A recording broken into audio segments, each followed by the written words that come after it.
Hello everyone. In this video, we are going to discuss about the development of Constitution in India through various acts passed by the British Parliament. Constitution of India can be considered to be the product of various hopes and aspirations and ideas that emerged as part of freedom struggle and the deliberations that took place in the Constituent Assembly. It is also based upon various acts passed by the British Parliament, especially the Government of India Act 1935. So we need to understand the evolution of these acts which were passed by the British Parliament, and we can start the story with the start of the British rule in India itself. So let us divide the entire phase of the British rule in India into three broad phases. The first phase can be considered to be the coming of the British from 1600 to 1765. So this time is of course related to the passing of the charter by which the company was established in 1600, and thereafter till the time of the Diwani rights as they were given in Bengal in 1765, because during this phase British mostly were involved in commercial and trading activities. From 1765 we consider it to be the beginning of British rule in India, because they have taken up the political and administrative functions. Until the year 1858, the rule remained with the company, and as all of us know that the rule was transferred by the 1858 Act. So from then onwards till 1947, we can consider it to be the British rule. So let us start the story with the charter which was issued by Queen Elizabeth in the year 1600. Now here we will divide the developments in two broad parts. First, we'll see that what all is happening in home government. Home government means that the establishment which has been kept in Britain for governing India. That means the company initially and the board of directors of the company and the organization of the company, and then later on when the rule will be transferred, then how the British government and parliament is going to control the government here in India. And by government in India, we mean that whatever British have established here in India to run the affairs. So let us look at first of all the 1600 AD, the Queen's Charter was passed, and we will also discuss some elongated period of time after 1600 in this slide. So what happened was East India Company was established, and with the establishment there was a court of proprietor which essentially included all the shareholders of the company, and there was also a body called as court or board of directors, which will be the governing body of the company, including one governor and 24 members. So obviously the court of proprietor or the shareholders of the company will have some control over the court or board of directors. The board of directors starts to send trading expeditions here in India, and over the period of time, as I earlier mentioned that this is an elongated period of time, over the period of time, three different presidencies emerged here in India.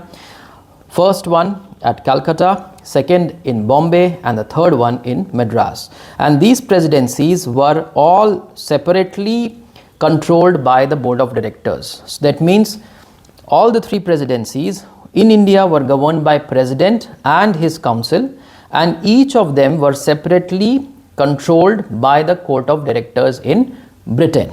So there was no central arrangement here in India.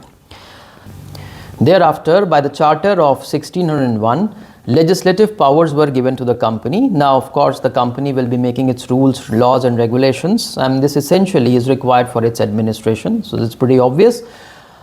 And after 125 years from then onwards, in 1726, legislative powers will be given to the presidencies here in India. That means till now the presidencies, they were not able to make any rules or regulations, but from now onwards they can make certain bylaws, rules and regulations for affairs of administration. Mayor court was also established in the three presidencies. These courts obviously will be taking care of the local level disputes, because now the presidency are nothing but they are the factory establishments.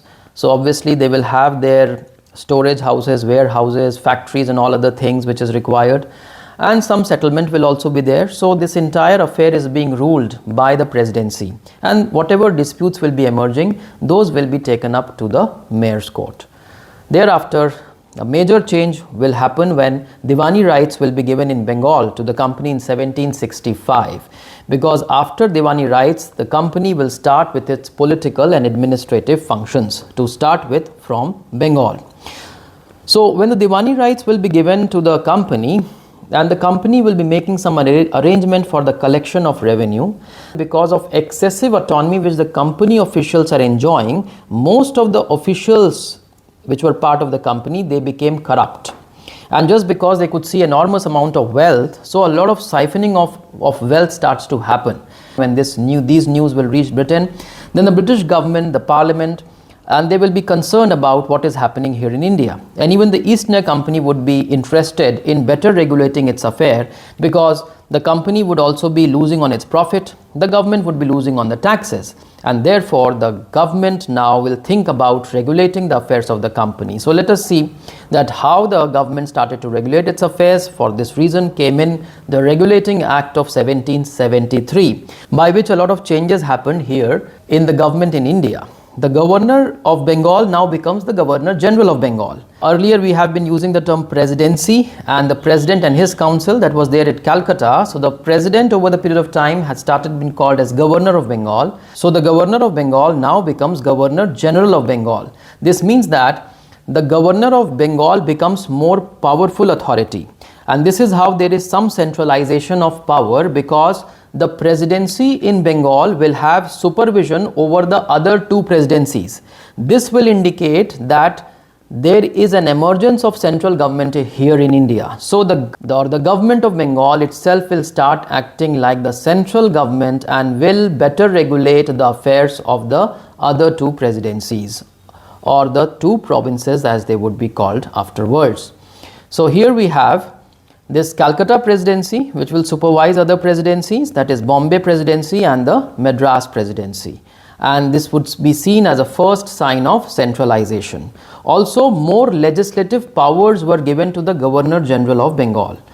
Also, what will happen? They will establish a Supreme Court in Calcutta for better redressal of the disputes.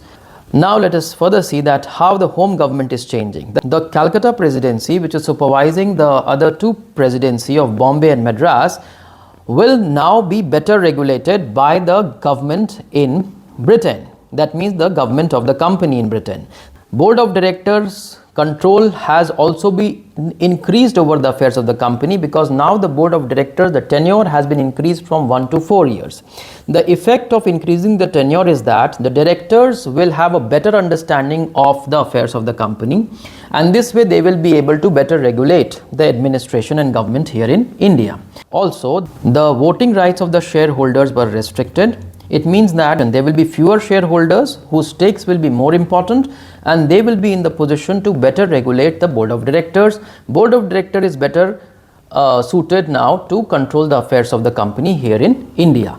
And the board of directors or the company overall needs to submit financial correspondence to the British government through the Treasury, that is the finance department. That means whatever financial correspondence, the documents which are coming from India, the reports which are coming, it is going to be submitted to the Treasury, that is the finance department in the British government. Also, they are going to submit the civil correspondence. That means in general, all other affairs, all those correspondence will be submitted to the Secretary of State, who of course is a External Affairs Minister in the British government. So this is how the company's affair is being regulated by the British government, and the British government will also be responsible to the British Parliament. So indirectly, Parliament has passed the Regulating Act to better regulate the affairs of the company through this entire mechanism. The establishment in India will be better regulated by the Board of Directors.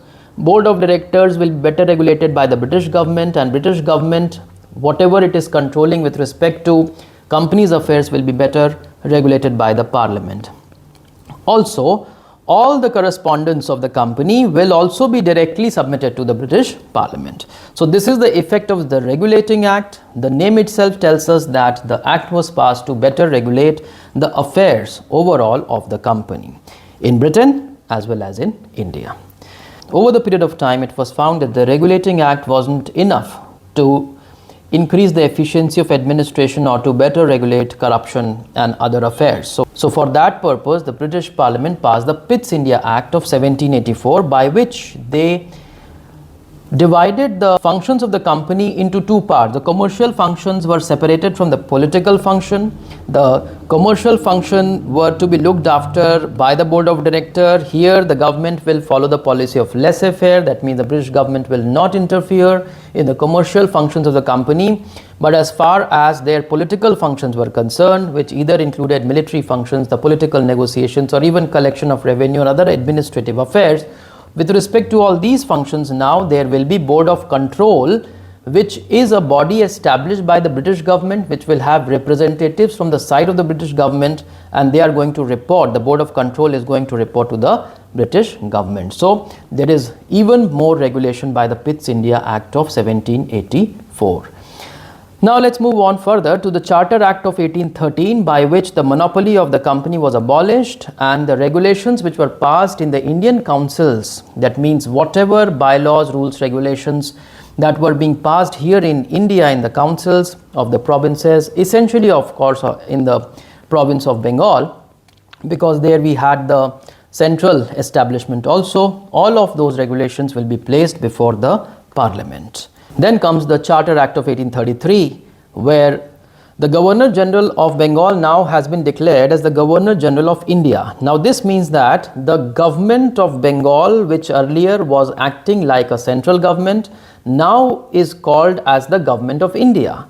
And the Government of India itself is taking care of the affairs of Bengal. That means there is one government which is acting as a central government also, and it is also acting as the Government of Bengal.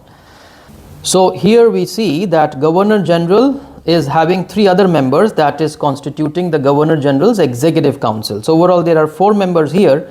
To the Governor General's Executive Council, now one law member has also been added.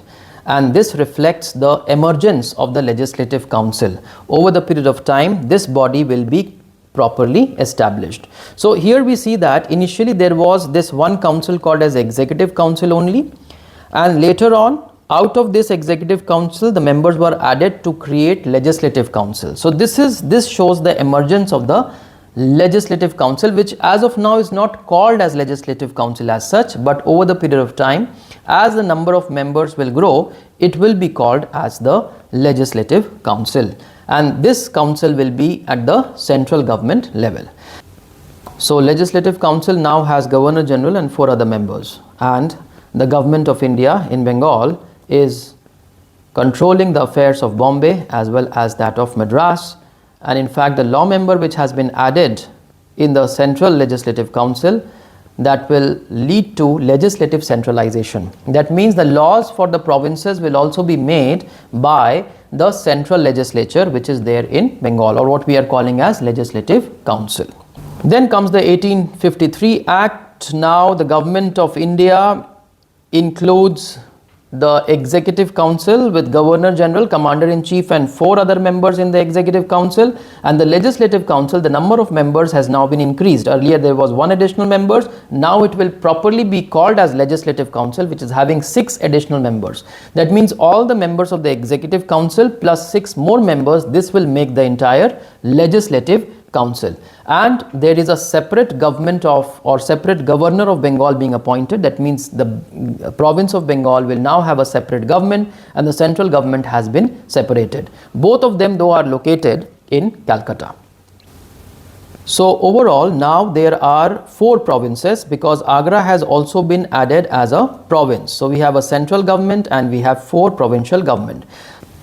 The 6 additional members which are there in the Legislative Council will include 2 judges from the Supreme Court and 1 member each coming from the 4 provinces. That means 4 are appointed from the provincial councils. So 6 members, 2 plus 4, 2 are Supreme Court judges and 4 members are appointed from the provinces. 1 member each from every province. And this is how we say that local representation comes for the first time. So this arrangement is very similar to the way it is there in the Rajya Sabha, where we have the representation of states. So similarly, we are saying that local representation given for the first time, this does not mean Indian representation. It means the representation from the lower level, that is from the provincial level. The representation is there in the central government. And next comes the Government of India Act 1858, by which the rule of the company gets transferred to the British Crown. So some changes were made in the home government, because the board of directors and the board of control will be abolished. The company will have its own board of directors, which will have nothing to do with the affairs of government, and whatever were the responsibilities of the board of control and the board of control with respect to the affairs here in India, as far as administration is concerned, will now be taken over by the additional Secretary of State. Remember that this is an additional Secretary of State. That means with respect to Indian affair, there was another minister appointed in the British cabinet. So there was Secretary of State who is like the Foreign Affairs Minister, and another member, additional Secretary of State, is looking after affair only that of India. And he is to be assisted by another Council of India, which will include 15 members. And these members, of course, will include people who must be having some experience of working here in affairs of government in India, or maybe experts who have a lot of knowledge about the Indian affairs. And the Governor General of India will now be called as Viceroy, because now the British Crown will send its representative to govern India. So the term emerges from Viceroyalty. Now let us look at the overall system that is there with respect to affairs for India. So we have here in the central government, there is a Viceroy's Executive Council, and there is a Central Legislative Council. Similarly, at the provinces also there is Executive Council and Legislative Council on all the provinces. Then in Britain, the home government, what we say, the British government is having an officer called as Additional Secretary of State, who is controlling the affairs with respect to the central government of India, and the Additional Secretary of State is supported by a Council of India. So this is a simplified framework of the system to govern India, as the rule gets transferred from the East India Company to the British Crown. Over the period of time, Indians were seeking representation in the government, which also became one of the causes for the revolt of 1857. So it is being addressed after the 1858 Act. Now comes the Indian Councils Act of 1861, which provides representation to Indians for the first time in the Legislative Council in both the imperial as well as the provincial councils. So Indians are getting representation in the Legislative Council and in the central government as well as in the provincial government, both together. These members or these Indians are going to be appointed by Governor General of India and the Governor of Provinces respectively. Imperial Legislative Council, where we had those extra members added, now will have 6 to 12 additional members. That means apart from the Executive Council members, there will be 6 to 12, anywhere in between 6 to 12 additional members will be there in the Legislative Council. And the provincial councils have been restored their legislative powers. Now the provinces will also be making the laws, so provincial councils become important and Indian representation is also there. The Viceroy's Executive Council has been transformed into a portfolio system. Now this is a very important step in reforming the administration. Let us try to understand the system which was there earlier and then how it becomes a portfolio system. Viceroy's Executive Council earlier was called as the council board system when it is taking care of administration. So the members in the Executive Council, each member of the Executive Council were not given separate responsibility of the department. Rather, all 4 members of the Executive Council all together and collectively were controlling the affairs of all the departments. Whereas in the portfolio system, as it has been introduced now, the portfolio system would include system wherein each member in the Executive Council is given responsibility of a separate department. So the way we have today in our system that the ministers are given the responsibility, so at that point of time the Executive Council members were given independent and separate responsibility of departments. This is what we called as portfolio system, which was introduced by the 1861 Act. So earlier it was council board system, and now it is the portfolio system. Then the Indian Councils Act of 1892. So between 1861 and 1892, we see the emergence of middle class intelligentsia and the moderate politics, which will make some demands from the British. They wanted more Indian representation, but this representation should not come by nomination, rather by elections. So the democratic element should be introduced in the system of government.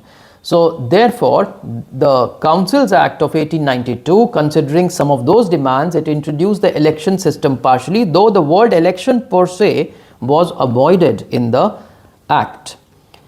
Now, in the central government, the Executive Council will have 1 plus 5 members, that is Governor General plus 5 more members, and the Legislative Council will have 10 to 6 additional members.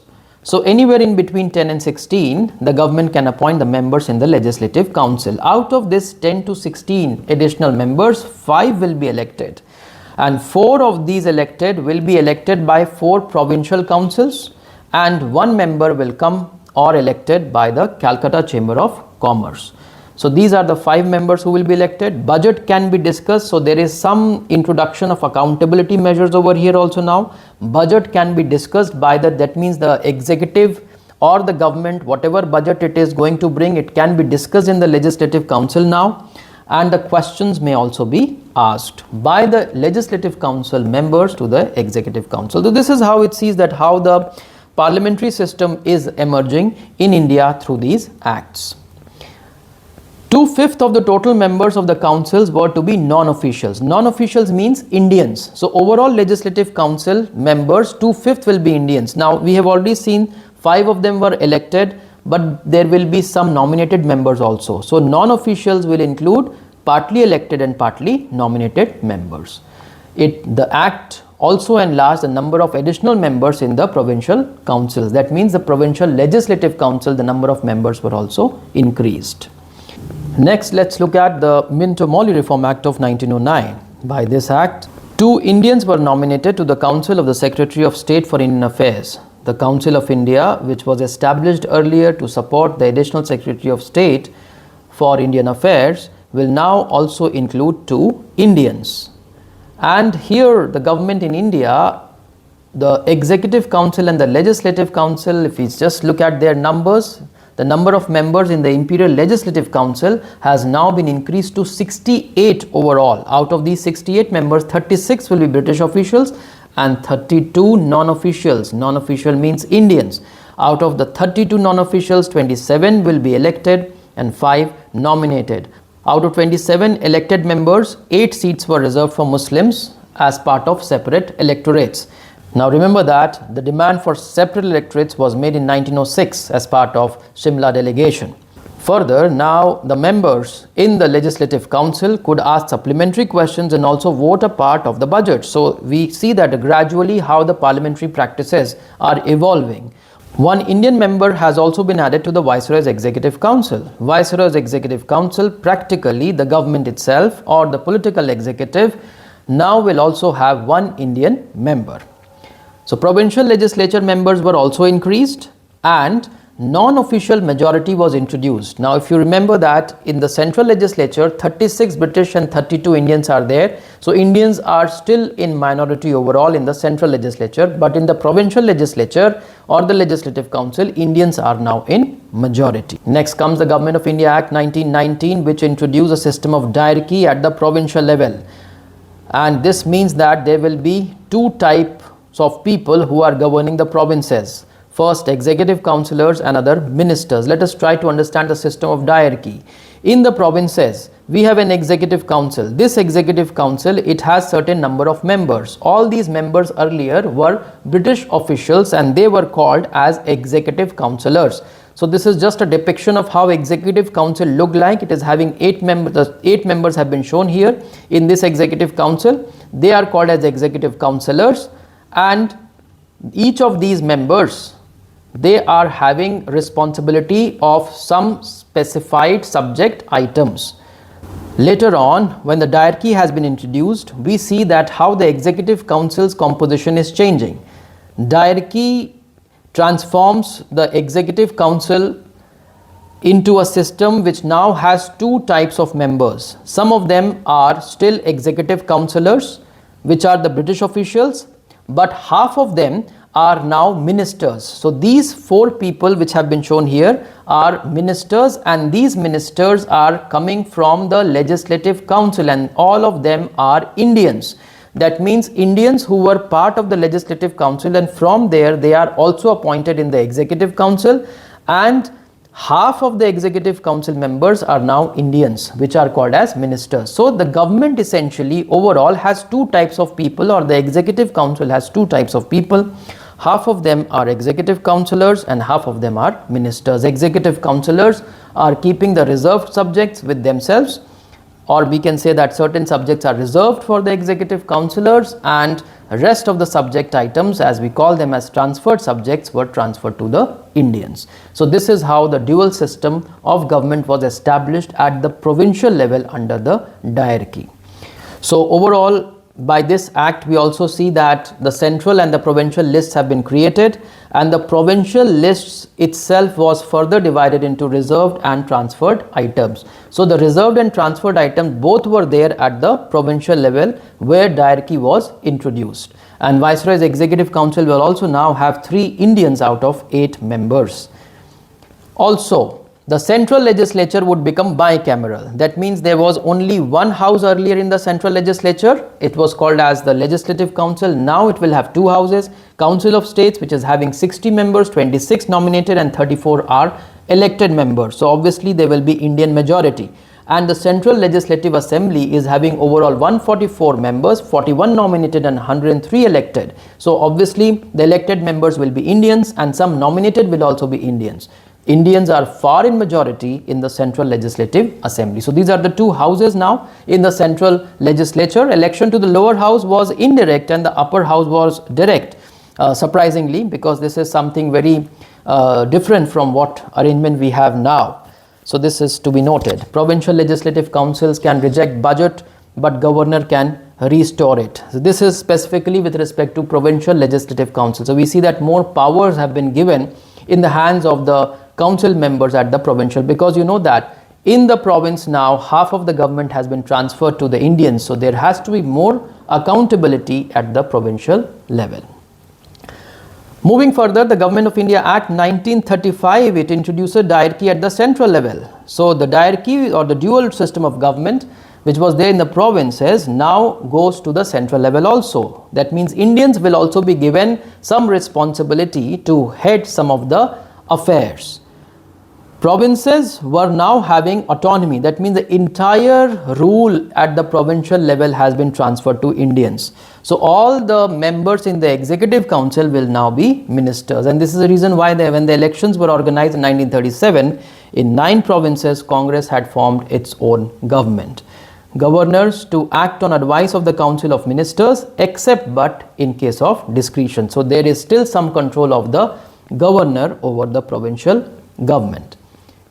The Government of India Act 1935 also introduced an All India Federation, which perhaps was not implemented. So it also included the 3 lists, the federal, the provincial and the concurrent list, which we have taken up in our constitution from this provision of Government of India Act. Also, the Council of States were having 260 members, 156 from province, 104 from native states. Remember that it was an All India Federation, so the princely states were also given their representation in the central legislature. So out of 156 provincial representatives, 150 were elected. And remember that the elections were direct, unlike the system which is there now for the upper house. And the Federal Assembly, that means the lower house, was having 375 members, 250 from the provinces and 125 from the princely state. Princely states representatives were nominated. Provincial representatives were elected indirectly. So this is all about the system that came into emergence as part of these acts passed by the British Parliament that ultimately led to the Government of India Act 1935, which became the basis for the deliberations of the Constituent Assembly, which finally framed the Constitution of India. Thank you.